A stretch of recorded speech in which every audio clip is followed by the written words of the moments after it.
नमस्कार, मैं डॉक्टर सीमा Sharma S A Sanskrit classes में आपका स्वागत करती हूँ। लोगाक्षी भास्कर द्वारा रचित अर्थ संग्रह करने जा रहे हैं।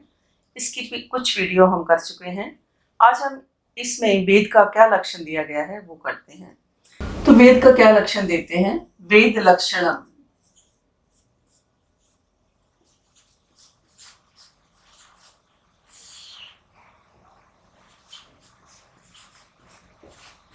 अपौरुषेयम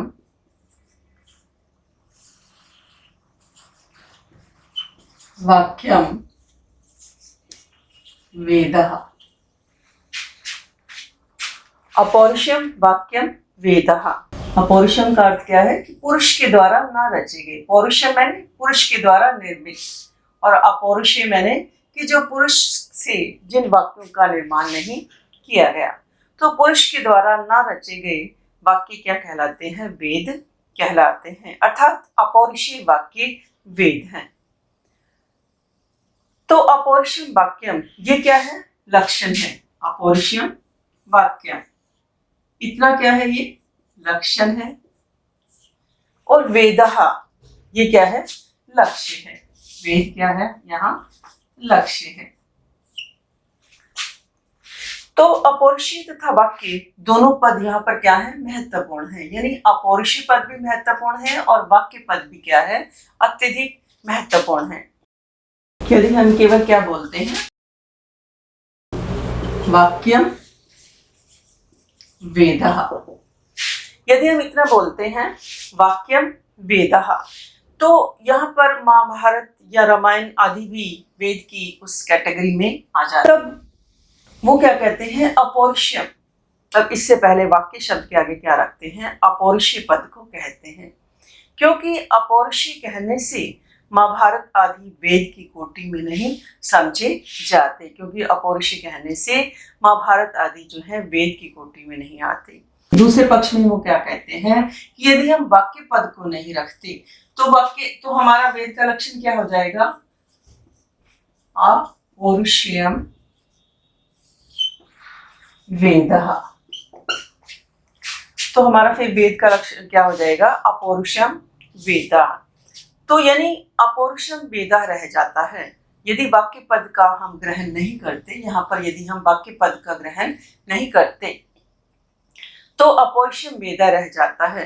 तो आत्मा आदि तत्व जो पुरुष रचित नहीं है वह भी वेद हो जाते हैं, क्योंकि आत्मा क्या है? अपौरुषीय है।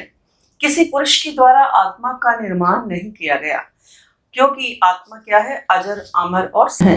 इस प्रकार इन दोनों पदों प्रयोग से लक्षण में अतिव्याप्ति दोष का निवारण हो जाता है। तो हमारा ये वाक्य क्या बन जाता है? वेद का लक्षण क्या बन जाता है? अपौरुषेयम वाक्यम वेदः, कि अपौरुषीय वाक्य वेद हैं। यानी पुरुष के द्वारा न रचे गए वाक्य क्या माने जाते हैं? वेद माने जाते हैं। वह वेद जो है विधि, मंत्र, नामधेय, निषेध और अर्थवाद के भेद से 5 प्रकार इनके माने जाते हैं। सच विधि मंत्र, सच विधि मंत्र,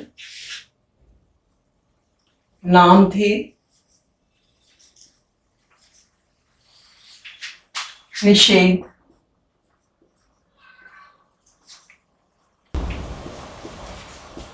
अर्थवाद, भेदाद, पंच विधा। वह वेद विधि, मंत्र, नामधेय, निषेध और अर्थवाद के भेद से 5 प्रकार के माने जाते हैं। विधि, मंत्र, नामधेय, निषेध और अर्थवाद ये वेद के 5 भेद माने गए हैं।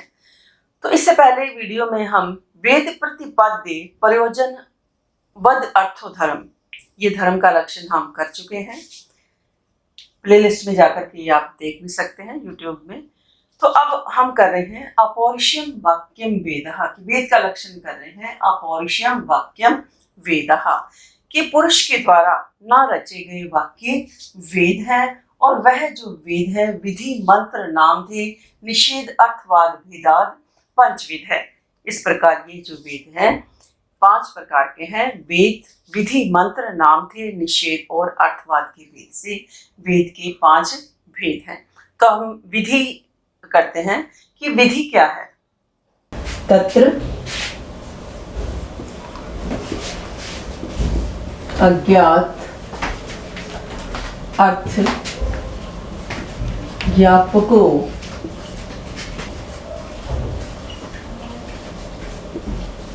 वेद भागो विधि। यानी उन 5 भागों में से अज्ञात अर्थ ज्ञापको वेद भागो विधि। अज्ञात अर्थ ज्ञापको वेद भागो विधि अर्थात अज्ञात अर्थ का ज्ञापक यानी ज्ञान कराने वाला वेद का जो अंश या विभाग है या भाग है उसको हम क्या कहते हैं, विधि कहते हैं। यानी अज्ञात अर्थ का ज्ञापक, अज्ञात अर्थ ज्ञापकों, अज्ञात अर्थ का ज्ञापक अर्थात ज्ञान कराने वाला या बताने वाला। अज्ञात अर्थ का ज्ञापक यानी ज्ञान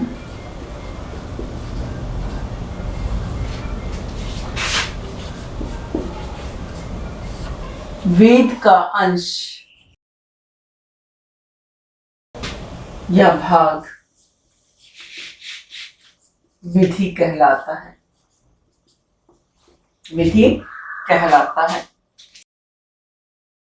तो अज्ञात यानी ऐसा अर्थ जो इससे पहले किसी को ज्ञात नहीं हुआ, अर्थात अज्ञात अर्थ का ज्ञापन कराने वाला वेद भाग विधि कहलाता है। अज्ञात अर्थ का ज्ञापन कराने वाला जो वेद का भाग है वो विधि कहलाता है। तो यहाँ पर विधि के लक्षण में अज्ञात एवं अर्थ शब्द महत्वपूर्ण है। यहाँ जो विधि का हमने लक्षण दिया इसमें अज्ञात और अर्थ ये दोनों शब्द क्या हैं, महत्वपूर्ण हैं। यानी अज्ञात और अर्थ यहाँ शब्द दोनों क्या हैं, अत्यधिक महत्वपूर्ण हैं। यहाँ पर अज्ञात का अर्थ है प्रत्यक्ष अनुमान उपमान आदि प्रमाणों से न जाने गए। अर्थात यह कहने का मतलब है कि अर्थात विधि वाक्य से जिस विषय का ज्ञान होता है उसका ज्ञापक यानी ज्ञान कराने वाला एकमात्र वही वेद वाक्य होता है, अन्यत्र कहीं उसका बोधक प्रमाण नहीं मिलता। जैसे हमने उदाहरण क्या दिया इसका कि अग्निहोत्रम जुहुयात, जैसे हमने इसका उदाहरण क्या दिया, अग्निहोत्रम जुहुयात स्वर्ग कामः। अग्निहोत्रम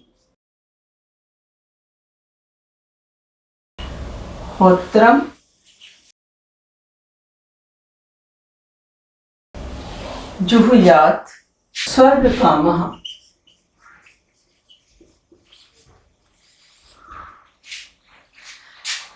तो यहाँ पर स्वर्ग प्राप्ति क्या है, लक्ष्य है।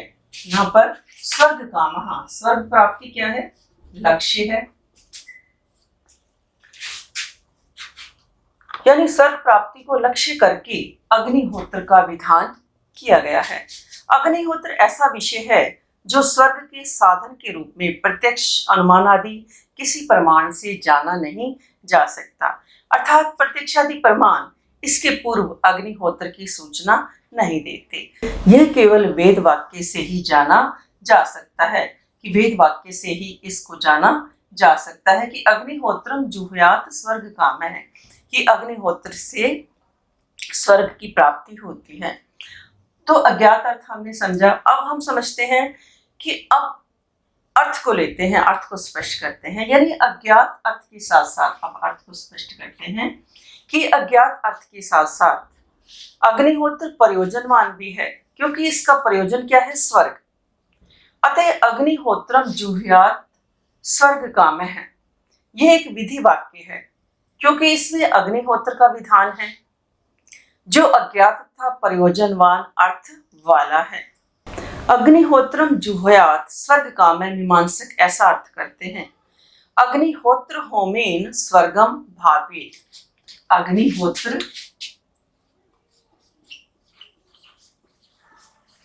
होत्र होमेन स्वर्गम भावेत। अर्थात अग्निहोत्र होम से स्वर्ग की भावना करें। तो यहाँ पर अग्निहोत्र द्वितीय विभक्ति में रहने पर भी क्या है, तृतीयांत के रूप में साधन का बोधक है और जिसका साथी क्या है, स्वर्ग की प्राप्ति है। यानी ये एक ऐसा विधि वाक्य है, अग्निहोत्रम जुहात स्वर्ग काम है। इस वाक्य को विधि माना जाता है क्योंकि यह वाक्य स्वर्ग प्राप्त कराने में क्या है, अग्निहोत्र नामक याग के अनुसंधान का विधान करता है। जैसा कि हम सब जानते हैं कि अग्निहोत्र के अनुसंधान से स्वर्ग प्राप्ति होती है और इसका ज्ञान जो है प्रत्यक्ष अनुमान आदि किसी भी प्रमाण से प्राप्त नहीं हो सकता। तो इस प्रकार हमने विधि का लक्षण किया कि तत्र अज्ञात अर्थ ज्ञापको वेद भागो विधि, से ही प्रधान कर्म का ज्ञापक होने से इसे प्रधान विधि कहा जाएगा।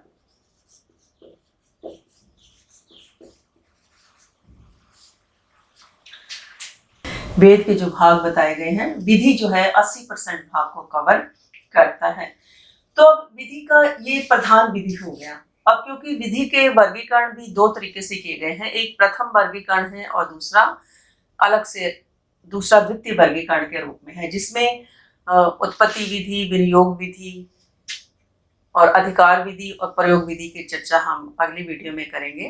तो आज हम प्रधान विधि जो है मुख्य प्रधान विधि हो गई। उसके बाद एक गुण विधि आती है, उसको करते हैं। जो विधि है इसके भी दो वर्गीकरण किए गए हैं। प्रथम वर्गीकरण में प्रधान विधि, गुण विधि और विशिष्ट विधि को ग्रहण किया गया है। प्रथम वर्गीकरण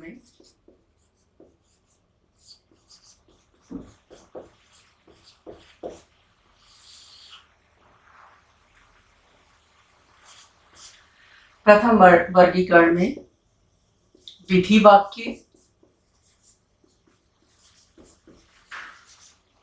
इसको प्रधान विधि भी कह सकते हैं हम, और दूसरा गुण विधि और तीसरा है विशिष्ट विधि।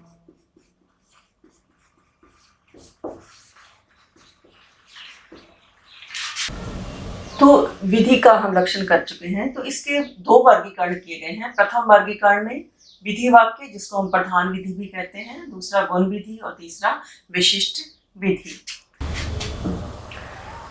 तो सबसे पहले प्रथम वर्गीकरण में विधि वाक्य यानी प्रधान विधि या इसको मुख्य विधि भी हम कह सकते हैं। तो अज्ञात अर्थ का ज्ञापक वेद भाग विधि है, ये हमने इसका लक्षण भी किया। तो इसका उदाहरण क्या है कि अग्निहोत्रम जुहुयात स्वर्ग काम है। विधि वाक्य का उदाहरण, पहले का उदाहरण क्या है, अग्निहोत्रम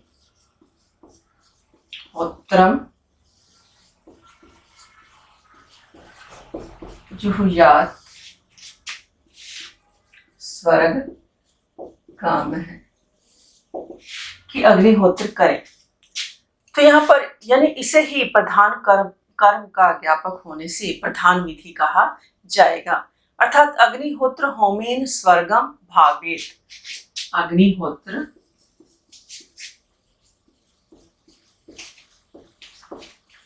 होमेन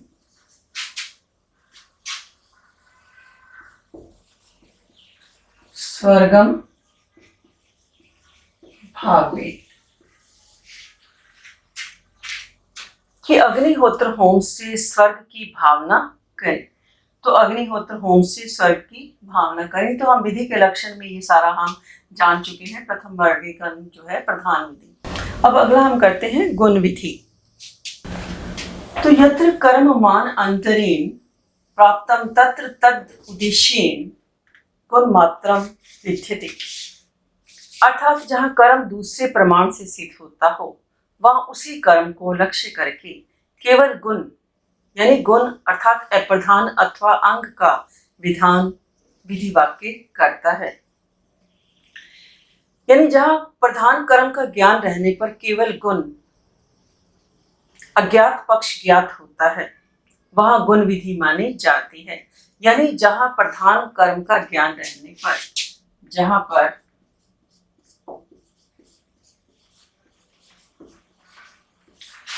प्रधान कर्म का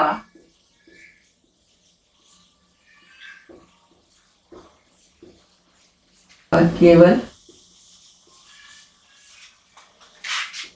गुण अज्ञात पक्ष ज्ञात होता है, केवल गुण का अज्ञात पक्ष ज्ञात रहता है। यथा हमने क्या कहा कि दधना जुहोती, उदाहरण हमने इसका दिया, दधना जुहोती। तो यहाँ पर दधना जुहोती अर्थात दधि से होम करता है। इस विधि वाक्य से होम की अग्निहोत्र जुह्यात, इस वाक्य से प्राप्ति होने के कारण होम को लक्ष्य करके दधि मात्र का विधान होता है। यानी दधना जुहोती, ये हमने इसका उदाहरण दिया। तो यहाँ पर यानी दधि से होम करता है, इस वाक्य का अर्थ क्या है, इस विधि वाक्य का अर्थ क्या है कि दधि से होम करता है। तो इस विधि वाक्य से निर्दिष्ट होम की अग्निहोत्रम जुहात, इस वाक्य से प्राप्ति होने के कारण यह होम को लक्ष्य करके, होम क्या है, होम को लक्ष्य करके अंगभूत क्या है, दधि। तो दधि मात्र का विधान होता है, दधि मात्र का विधान होता है और अर्थ ज्ञात होता है। तो दधना जो होती, तो इसका भाव क्या निकलता है कि दधना होमम भावेत, दधना होम भावेत अर्थात दधि से होम की भावना करे। यह दधि क्या है, साधन है, और होम क्या है, साध्य है। यानी साधन में क्या है, तृतीया विभक्ति होती है, साधन क्या है यहाँ, दधि। तो यहाँ पर क्या है, तृतीया विभक्ति है। और जो साध्य है, साध्य क्या है, होम है, होम साध्य है। तो जो साध्य में क्या होती है, द्वितीय विभक्ति होती है। होम यहाँ पर क्या है, साध्य है। तो साधन में क्या होती है, तृतीया विभक्ति होती है। दधना में क्या है, तृतीया विभक्ति है। और साध्य क्या है, होम है, और साध्य में द्वितीय विभक्ति लगती है। यानी दधि गुण है और होम क्या है, कर्म है। यानी जहां कर्म दूसरे प्रमाण से सिद्ध होता है, जहां कर्म क्या है, दूसरे प्रमाण से, यानी दूसरे विधि वाक्य से सिद्ध होता है, केवल गुण यानी अप्रधान अथवा अंग का विधान करता है, अतः दधि को पूर्वते प्राप्त होम का अंग स्वीकार किया जाएगा। तो यहाँ पर जो दधि शब्द है उसको क्या है कि पहले से ही प्राप्त होम का अंग स्वीकार किया जाएगा, और तब अर्थ होगा दधना होमम भावेत, अर्थात दधि रूप अंग द्रव्य से होम रूप प्रधान कर्म को संपन्न करना चाहिए। दधना होमम भावेत अर्थात दधि रूप अंग द्रव्य से होम रूप प्रधान कर्म को क्या है कि संपन्न किया जाना चाहिए। तो ये था सारा हमारा गुण विधि। तो जहां पर कर्म केवल दूसरे प्रमाण से सिद्ध होता है, वहां उसी कर्म को लक्ष्य करके केवल गुण अप्रधान अथवा अंग का विधान करता है। यथा दधना जुहूति, दधना होमम भावेत अर्थात दधि रूप अंग द्रव्य से होम रूप प्रधान कर्म को क्या है, संपन्न करना चाहिए। तो अगला करते हैं हम विशिष्ट विधि। यत्र तु उभयम प्राप्तम तत्र विशिष्टम विद्यते। यत्र तीसरा है विशिष्ट विधि। यत्र तु उभयम प्राप्तम तत्र विशिष्टम विद्यते।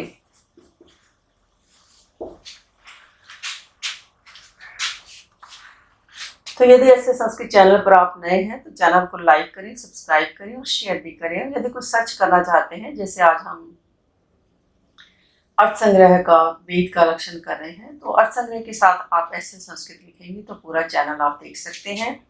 इसी प्रकार प्लेलिस्ट में भी वीडियो आप जाकर के देखिए और कम्युनिटी में भी मैं क्वेश्चन डालती हूँ, उनके भी आप जवाब दें। तो विशिष्ट विधि, यत्र तो उभयम प्राप्तम तत्र विशिष्टम विद्यते। विशिष्ट विधि को गुण विशिष्ट विधि भी हम कह सकते हैं। गुण विशिष्ट विधि। तो यत्र तो उभयम प्राप्तम तत्र विशिष्टम विद्यते, कि जहां अंगी तथा अंग दोनों प्राप्त नहीं होते वहां विधि वाक्य से विशिष्ट का, गुण से युक्त कर्म का, दोनों का विधान होता है। यथा गुण और कर्म का विधान कराने के लिए विशिष्ट विधि का प्रयोग किया जाता है। जैसे हमने क्या कहा कि सोमेन यजेत, उदाहरण इसका क्या दिया हमने, सोमेन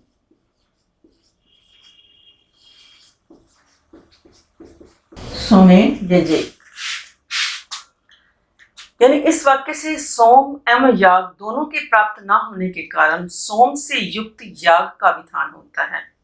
तो यहाँ पर सोमेन यजेत वाक्य ददना जुहोती के अत्यंत समीप प्रतीत होता है, परंतु ददना जुहोती एक ऐसा याग से संबद्ध है जिसकी प्राप्ति अग्निहोत्रम जुहियात से होती है, किंतु सोमेन यजेत वाक्य किसी भी पूर्वतः प्राप्त कर्म से संबंधित नहीं है। यानी ये जो वाक्य है सोमेन यजेत, ये जो हमारा उदाहरण है विशिष्ट विधि का, ये जो हमारा उदाहरण है, किंतु किसी भी पूर्वतः प्राप्त कर्म से इसका कोई संबंध नहीं है।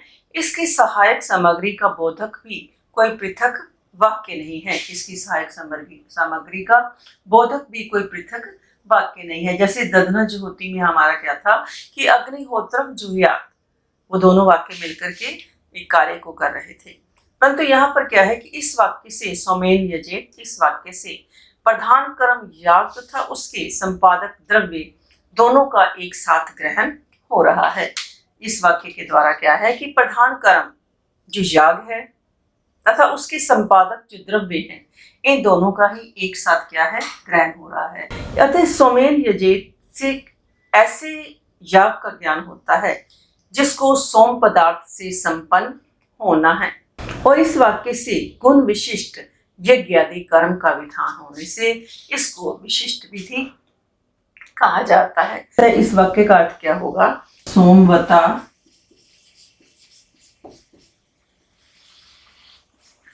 सोम विशिष्टेन वा यागेन इष्टम भावेत।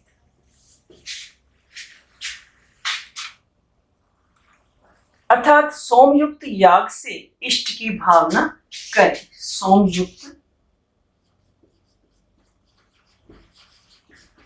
सोमयुक्त याग से इष्ट की भावना करें।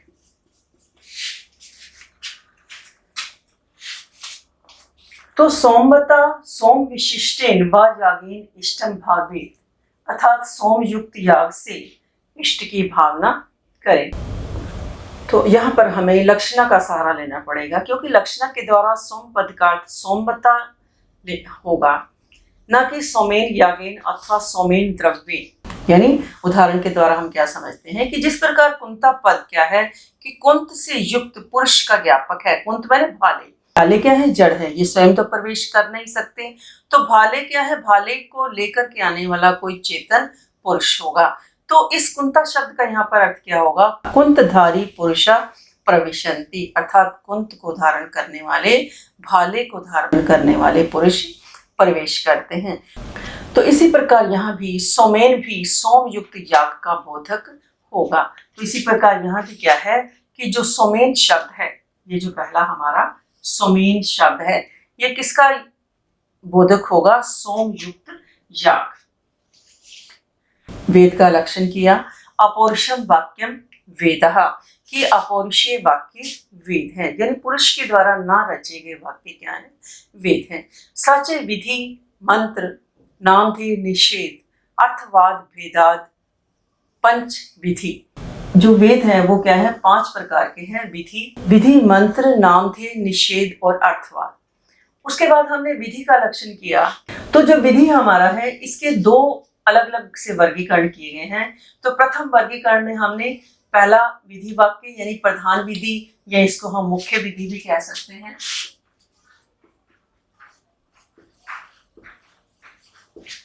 दूसरा गुण विधि और तीसरा विशिष्ट विधि। तो अगले वीडियो में हम करेंगे कि जो विधि के 4 और भेद बताए गए हैं दूसरे वर्गीकरण में। पहला उत्पत्ति विधि, दूसरा विनियोग विधि और तीसरा अधिकार विधि और प्रयोग विधि। तो आज के लिए इतना ही। धन्यवाद। जय हिंद, जय भारत।